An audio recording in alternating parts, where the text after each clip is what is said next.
یہ پچھلے ویکینڈ کی بات ہے جب میں ہفتہ اتوار کی چھٹی میں اپنی منگیتر کے ساتھ کھانا کھانے ایک بڑے ریسٹورنٹ پہ گیا۔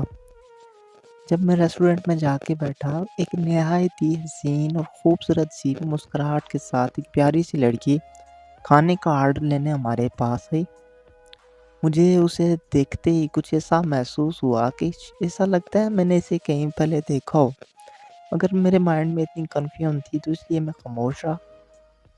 وہ لڑکی جو ہی میرا آرڈر لینے کے لیے میرے سامنے آئی نا، تو اس نے دیکھتے ہی مجھے ایک دم سے پہچان لیا۔ جب اس نے اپنا تعارف کروایا تو مجھے تب محسوس ہوا، تب مجھے پتا چلا کہ یہ تو میری کلاس فیلو ہے جو 8ویں میں میرے ساتھ پڑھا کرتی تھی۔ میں یہ دیکھ کر دنگ رہ گیا کہ وہ لڑکی جو ہمیشہ کلاس میں اول آیا کرتی تھی، آخر وہ ایک ریسٹورنٹ میں ویٹر کی جاب پہ کیسے؟ خیر پہچان ہونے کے بعد حال احوال دریافت کیا اور اس نے بھی اپنا حال سنایا اور اپنے خوبصورت سے ہونٹوں کے ساتھ اس نے اسمائل کے ساتھ کہا کہ الحمدللہ میں ٹھیک ہوں، تم سناؤ یہاں پہ کیسے؟ تو میں نے اسے بتایا کہ میں تو ایسے ہی اپنے فرینڈز کے ساتھ کھانا کھانے ریسٹورنٹ پہ آیا ہوں، تم بتاؤ تم آخر یہاں پہ ویٹر کی جاب پہ کیسے؟ ایسا کیا تمہارے ساتھ ماجرا ہوا؟ تو جب اس نے اپنا قصہ سنایا نا تو میری آنکھوں سے آنسو آ گئے۔ اس نے بتایا کہ جب یہ 10th میں تھی نا تو اس کے والد کا انتقال ہو گیا۔ جب والد کا انتقال ہوا تو ہمارے گھر میں کوئی کمانے والا اور کوئی نہیں تھا۔ ہمارے جو والد ہیں وہ اکیلے بھائی تھے اور میری امی جو پہلے سے ہی بیمار ہوتی تھی، اور میرا جو ایک چھوٹا بھائی تھا جو اس ٹائم 4th میں تھا، تو مجھے اپنی تعلیم چھوڑنی پڑی اور مجھے نوکری کرنی پڑی۔ کافی دیر گفتگو کے بعد اس نے مجھے بتایا کہ میں نے میٹرک کے امتحان کے بعد میں نے نہیں پڑھا۔ وہ لڑکی جو ہمیشہ کلاس میں اول آیا کرتی تھی، وہ اپنے بھائی کے لیے اور اپنی امی کے لیے، اپنی فیملی کے لیے اس نے اپنی تعلیم کو داؤ لگا دیا۔ پھر کافی دیر باتیں کرتے کرتے میں نے اس سے یہ پوچھا کہ تمہاری سیلری کیا ہے؟ تو اس نے مجھے بتایا کہ میری سیلری 25,000 ہے اور الحمدللہ میرے گھر کا نظام چل جاتا ہے اس 25,000 سے۔ لیکن میری آنکھوں میں آنسو تھے کہ یار یہ لڑکی جو ہمیشہ کلاس میں اول آیا کرتی تھی، وہ کلاس میں سب سے آگے جاتی تھی، آخر یہ یہاں پہ کیسے؟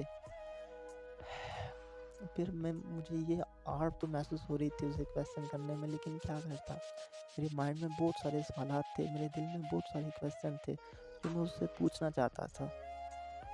میں نے اسے یہ پوچھا کہ تم یہاں کام کرنے میں آڑ محسوس نہیں کرتی ہو؟ اس نے آگے سے جواب دیا کہ محنت کے کام کرنے میں کوئی آڑ محسوس تو نہیں ہوتی، مگر یہاں میں تنگ بہت ہوں۔ یہ کہتی ہے اس کی آنکھوں سے آنسو آ گئے کہ یہاں پہ بہت سے لوگ ہر لڑکی کی مجبوری کا فائدہ اٹھاتے ہیں۔ یہ بات جب اس نے کہی نا، مجھے بہت دکھ ہوا یار۔ وہ پتہ پھر کیا کہتی ہے؟ کہتی ہے کہ یار لوگوں کا برتاؤ ہمارے ساتھ ٹھیک نہیں ہوتا، کچھ لوگ اتنی غلط نگاہ سے دیکھتے ہیں۔ میں کبھی کبھی سوچتی ہوں اس کام کرنے سے میں خودکشی کر کے مر جاؤں، لیکن کیا کروں، جب اپنی فیملی کا سوچتی ہوں تو تب میں ہار جاتی ہوں اپنے آپ سے، اپنی ایموشن سے ہار جاتی ہوں۔ مجھے مجبوری یہ کام کرنا پڑ رہا ہے، بہت برداشت کرتی ہوں۔ یہ کہتے ہی اس کی آنکھوں سے شبنم کے قطروں کی طرح آنسو گرنے لگ گئے۔ بہت ایسا لگ رہا تھا مجھے کہ بہت تکلیف ہے اسے اندر ہی اندر، اور جب وہ اپنے الفاظ بتا رہی تھی تو اس کی آنکھوں سے اتنے آنسو نکل رہے تھے جیسے واقعی بہت ہی اندر اس نے اپنے اندر بہت کچھ چھپا کے رکھا ہو۔ میں نے اس کی کچھ مدد کرنا چاہی تو اس نے مدد سے انکار کر دیا، اور میں نے جو ہی اس کے سر پہ ہاتھ رکھا نا، میں نے کہا، جب میں نے اس کے سر پہ ہاتھ رکھا تو اس کی رخسار سے اس طرح آنسو گرے کہ یار جس طرح پانی بہہ رہا ہو، ایسے لگ رہا تھا کہ جیسے تازہ گلاب سے شبنم کے قطرے گر رہے ہوں۔ یار پاکستانیوں، ہم بھی پاکستانی ہیں یار، آپ یہ لڑکیاں ہماری بہنیں ہیں۔ خدا کے لیے اگر کوئی لڑکی کام کرنے جاتی ہے نا تو اس کی غلطی کا کبھی بھی فائدہ مت اٹھائیں۔ اگر وہ کام کرنے جاتی ہے تو اس کی مجبوری کا فائدہ آپ نہ اٹھائیں یار۔ میں آپ لوگوں سے عرض کرتا ہوں، گھر سے نکلی ہوئی ہے لڑکی خراب نہیں ہوتی یار، اپنی نظر بچائیں، کیونکہ یہ ہماری قوم کی بیٹی ہیں، ہماری بیٹی ہیں۔ اگر آج یہ لڑکیاں ہیں تو کل ہماری کوئی بیٹی ہماری نسل میں سے کوئی ہو سکتی ہے۔ تو خدا کے لیے یار ایسی لڑکیوں کا اگر آپ ہیلپ نہیں کر سکتے تو انہیں ڈسکریج نہ کریں۔ اللہ پاک ہماری بیٹیوں کو، ان کی عزتوں کو ہمیشہ محفوظ رکھے، آمین۔